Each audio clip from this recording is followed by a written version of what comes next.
Internal dialogue, इस पे थोड़ी सी बात करेंगे आज। तो ये टर्म मेरे ख्याल से गुरजेफ में मुझे मिली थी। इंटरनल डायलॉग, जो कि मनुष्य जाति की सबसे बड़ी बीमारी है मेरे ख्याल से। मतलब ये जो अंदर ही अंदर जो चलता रहता है, डायलॉग भी कह लीजिए, मोनोलॉग भी। मोनोलॉग मतलब अपने आप से ही बात कर रहे हैं, कोई है ही नहीं। और मन में भी जो चल रहा है, तो तब भी आप अपने से ही बात कर रहे हैं, अपने ही बारे में। वो तो हुआ मोनोलॉग। तो बहुत बार हम दूसरे से बात करते हैं मन ही मन में। ये बड़ी अजीब बात है कि हम में से हर एक एक्सपर्ट एक्टर है इस मामले में। जैसे मान लीजिए किसी से आपका झगड़ा हुआ कुछ दिन पहले, अब वो डायलॉग चल रहे हैं, आप भी बोल रहे हो और वो भी बोल रहा है, तो वो उसी की आवाज में बोल रहा है। आपके मन में जब ये विचार चल रहे हैं, तो जब उसकी बारी है तो उसी की आवाज आ रही है। और ऐसे ऐसे रोज रोज रोज, मतलब जितने लोगों के साथ हम बात करते हैं जो मन ही मन में, तो उन्हीं उन्हीं की आवाज में सबकी आवाजें हमारे दिमाग ने रिकॉर्ड की हुई है। और तो वो तो हुआ डायलॉग। अब उसमें कोई शिकायत है तो तब इमोशन भी आएगा। शिकायत वाला इमोशन आएगा, जैसे गुस्सा आएगा। अ, और फिर उससे रिलेटेड एक्शन आएगा। बहुत बार हम इम्प्रूव करते रहते हैं डायलॉग को, कि उसने कुछ बोला तो मतलब मुझे ऐसा बोलना चाहिए था। बोलना चाहिए था नहीं, आप बोल ही रहे हो उस समय अंदर ही अंदर। और बहुत बार बिल्कुल अकेले में। और इससे कोई फ़र्क नहीं पड़ता कि आप बाज़ार में हैं, कि आप घर में हैं, कि बिल्कुल अकेले हैं, कोई फ़र्क नहीं पड़ता। तो ये प्रॉब्लम है। और इसमें जो राग और द्वेष के विचार हैं, और मेरे ख्याल से तो बहुत लोगों के ज़्यादातर यही होते हैं। राग का मतलब किसी से, किसी बात से, किसी जगह से, किसी आइडिया से कुछ अटैचमेंट जैसा हो गया, उससे रिलेटेड थॉट्स आ रहे हैं, तो वो तो हो गया राग। राग मतलब चाहिए, वो आपको बार-बार याद आ रहा है क्योंकि चाहिए। किसी से ब्रेकअप हो गया, तो उसका विचार आता रहता है बार-बार, ये राग हुआ कि आप पकड़ना चाह रहे थे, चाह रहे हैं अभी भी। और द्वेष का मतलब कि नहीं चाहिए कोई चीज़ जो खराब लगी आपको, तो तब हम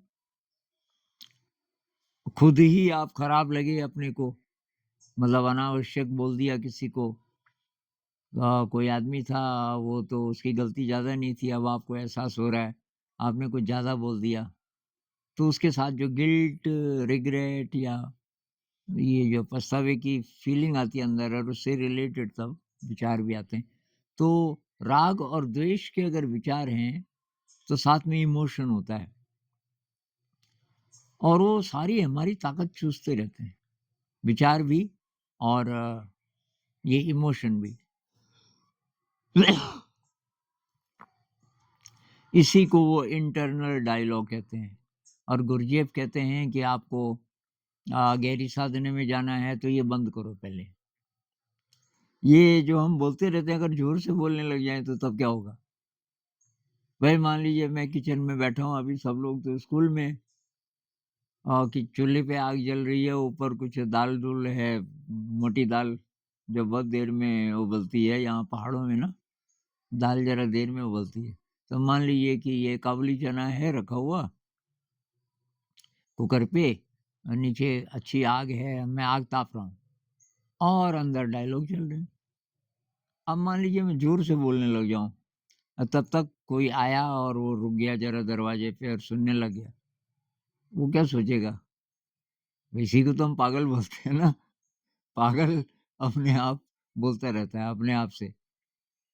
तो देखा जाए तो हम सब एक सेंस में पागल ही हैं, क्योंकि सिर्फ़ ज़ोर से नहीं बोलते ना, पर मन में तो चल ही रहा है।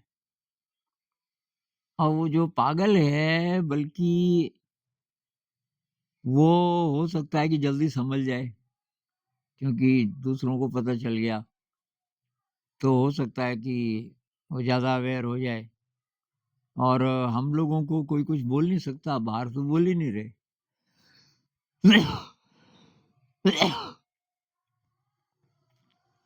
तो क्या करें? तो तरीका तो वही है, बस माइंडफुलनेस बढ़ानी है, अवेयरनेस बढ़ानी है। और तब अब कोई भी टेक्निक आपके पास हो कि भाई साँस को ऑब्ज़र्व करने लग जाओ। गुरजेफ बोलते थे शरीर को ऑब्ज़र्व करो, मांसपेशियों को ऑब्ज़र्व करो, कुछ फ़िज़िकल काम करो। फ़िज़िकल काम करते हुए मांसपेशियों को ऑब्ज़र्व करो। गुरजेफ की एक एक्सरसाइज़ और थी कि जैसे बहुत ज़्यादा थॉट्स किसी को चलते हैं, गुरजेफ के पास गया कि ये थॉट्स तो रुकते नहीं। तो वो बोलते थे कि मैंने सुना तुम कोई नई भाषा सीख रहे हो? कि हाँ जी, मैं फ्रेंच सीख रहा था आजकल। ठीक, फ्रेंच के नए 10 शब्द लिख के लाओ जो अभी आपको ढंग से आए नहीं, नए शब्द।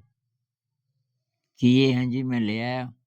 ठीक, अब तुझे लकड़ियाँ फाड़नी हैं, ले ले कुल्हाड़ी, लकड़ी फाड़ते हुए तुझे ये याद करने हैं। ये कुल्हाड़ी तूने उठाई, लकड़ी पे मारी और फ्रेंच का एक शब्द। फिर उठाई और फिर वही शब्द या कोई दूसरा।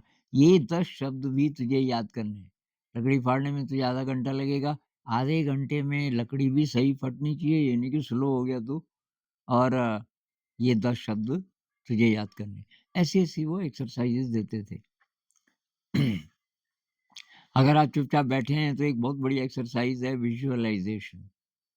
अति थॉट्स आ रहे हैं तो आप साँस भी ऑब्ज़र्व कर रहे हो आप, तो साँस भी ऑब्ज़र्व कर लो, उसके साथ थोड़ी देर विज़ुअलाइज़ेशन। तो मैं तो क्या करता हूँ, जिस रास्ते से मैं स्कूल जाता था बचपन में, उस पे चलने लगता हूँ, बिना एफ़र्ट के। मतलब मैं ऐसे ही बैठा हूँ, शरीर मेरा थोड़ा हवा में उठ गया और शरीर फ्लोट कर रहा है उस रास्ते। वो रास्ता तो अच्छी तरीके से याद रहता है। बचपन में स्कूल जिस रास्ते से हम जाते थे। और ये मैंने कुछ दिन पहले बताया, कुछ लोगों ने बोला कि गुरुजी वो रास्ता तो बदल गया और अब कन्फ्यूज़न हो जाता है। तो तब कोई दूसरा रास्ता चुन लीजिए। कोई अब बहुत लंबा रास्ता हो ये भी ज़रूरी नहीं है। मान लीजिए 100 मीटर, 200 मीटर आगे गए, फिर पीछे आ गए। तो ये इसको बोलते हैं विज़ुअलाइज़ेशन। विज़ुअलाइज़ेशन में ज़्यादातर केवल देखने का होता है कि आप उसको देख रहे हो, लेकिन मैं ये बोल रहा हूँ कि बॉडी अवेयरनेस के साथ या ब्रेथ के साथ। हर साँस में आप जा रहे हो और साँस अंदर आप कब ले रहे हो, उस समय क्या दिखाई दे रहा है। ऐसा अगर आप कर गए, 3-4 मिनट भी आप कर पाए, तो ये इंटरनल डायलॉग काफ़ी कम हो जाएगा। तो ये करना पड़ेगा। अब कोई अभी-अभी कुछ हुआ, खटपट हुई। कुछ दिन पहले मेरे साथ हुआ। अ, किसी अपने कोलीग से किसी बात पे थोड़ा-सा अ, मैंने थोड़ा आवेश में बोल दिया थोड़ा-सा। और अब बाद में मुझे थोड़ा-सा रिग्रेट होने लगा, यार क्यों बोला मैंने? नहीं बोलना चाहिए था मुझे, कि थोड़ा-सा गुस्सा आ गया।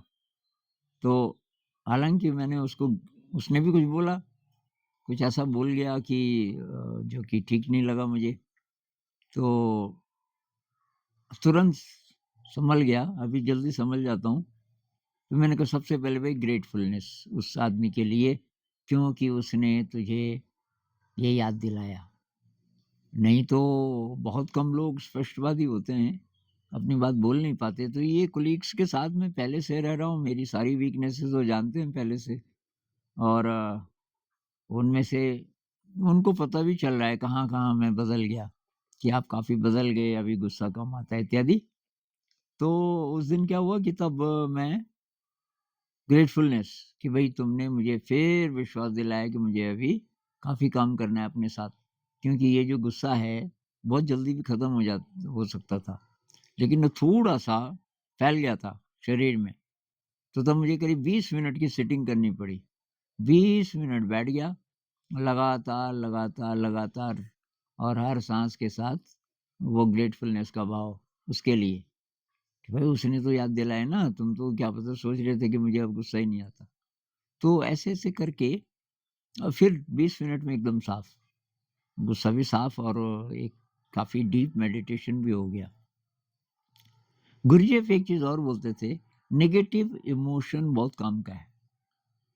आपको गुस्सा आया, ये नेगेटिव इमोशन जितने हैं ना, रिग्रेट है, ये है, वो है, वो है और उसके साथ जुड़े हुए विचार, इमोशन और विचार दोनों, तो वो कहते हैं ये बहुत बढ़िया मौका है साधना का, क्योंकि वो विचार बार-बार आएगा, एक ही विचार, उस समय बाकी सब खत्म हो जाते हैं। कि आपने सोचा कि उसको मैं अब जा कर के ये बोलूँगा, कुछ हुआ था पास्ट में, अब मैं जा कर के ये बोलूँगा, तो बार-बार वही ख़्याल आता है। आपने देख लिया कि यार ये क्यों सोच रहा हूँ मैं, बोलूँगा तो बोलूँगा। हो सकता है कि आपको लगे कि नहीं बोलने की भी ज़रूरत नहीं, अपने आप ठीक हो जाएगा। पर चलो बोलूँगा भी तो तब बोलूँगा ना जब बोलूँगा, अभी क्यों बोल रहा है? थोड़ी देर चुप हो जाएगा वो विचार, फिर आएगा, फिर आएगा, फिर आएगा। तो गुरजेफ कहते हैं उसी विचार पे ध्यान लगाओ, क्योंकि वो बार-बार आएगा और ये बहुत इफ़ेक्टिव एक तरीका है। क्योंकि अभी और विचार नहीं आते तब ज़्यादा, और विचार लगभग गायब। अब वो विचार आया और आपने बोला कि हाँ, आ गया तू? तो वो अब चुप हो जाता है। अब ये गैप है, कोई विचार नहीं, कोई विचार नहीं। आप चल रहे हो, मान लीजिए मैं ज़्यादातर चलते टाइम करता हूँ ये। आप चल रहे हो, दृश्य के साथ हो और देख रहे हो चारों तरफ, मतलब अवेयरनेस से कि भई किधर से विचार आता है। किधर से का मतलब है कि कोई न कोई लिंक बनता है और फिर रास्ता खुल जाता है उस विचार के लिए। और वही फिर दोबारा ज़रूर आएगा, फिर देखो उसको। तो हर बार जब वो फिर आता है, तो ज़रा वीक होके आता है और आप और अलर्ट हो गए, आप उसको पहले ही देख लेते हो। जैसे चोर है ना कोई और हज़ारों दरवाजे हैं अंदर आने के, लेकिन आपके पास भी हज़ारों आँखें हैं, अवेयरनेस मतलब इतनी ज़्यादा है कि सब जगह आपकी नज़र है। तो ज़रा-सा खटका हुआ, भई वहाँ से कुछ संभावना है आने की, आया क्या? और वो वहीं से गायब हो जाएगा। तो इंटरनल डायलॉग बात तो वही है जो हम पहले से कर ही रहे हैं, मतलब विचार, ये ओवरथिंकिंग कह लो, विचार रुकते ही नहीं, बहुत लोग बोलते हैं। कुछ लोग बोलते हैं ध्यान के समय सिटिंग मेडिटेशन में तो थोड़ा बहुत रुक जाते हैं, लेकिन बाकी दिन भर विचार चलते ही रहते हैं। तो इसके लिए तब 2 चीज़ें हैं, एक तो बॉडी अवेयरनेस बढ़ाइए, विचार से शुरू मत कीजिए अगर बहुत ज़्यादा हावी है तो। बॉडी अवेयरनेस, शरीर को महसूस कीजिए। ये बुद्ध भगवान बुद्ध की भी सलाह है। सतिपट्ठान सूत्र में शरीर की बहुत ज़्यादा बात होती है। गोयनका जी जो 10 दिन का ध्यान कराते हैं, उन्होंने जो सिस्टम बनाया, उसमें भी बॉडी अवेयरनेस ही है ज़्यादा। और गुरजेफ तो बात ही इसकी करते थे, बॉडी अवेयरनेस। तो वहाँ से शुरू कीजिए। करते फिर जब बॉडी अवेयरनेस आपका काफ़ी रहने लग गया, तब आप ये भी कर सकते हो, सीधे विचार को देखना। तो ये ऐसे ही आज मेरे मन में आया ये इंटरनल डायलॉग। तो ये टर्म मैंने कभी यूज़ नहीं की थी। तो कभी आपको मिल जाए ये फ्रेज़ इंटरनल डायलॉग, तो मैंने सोचा इसमें मैं थोड़ा बता दूँ। तो नमस्कार।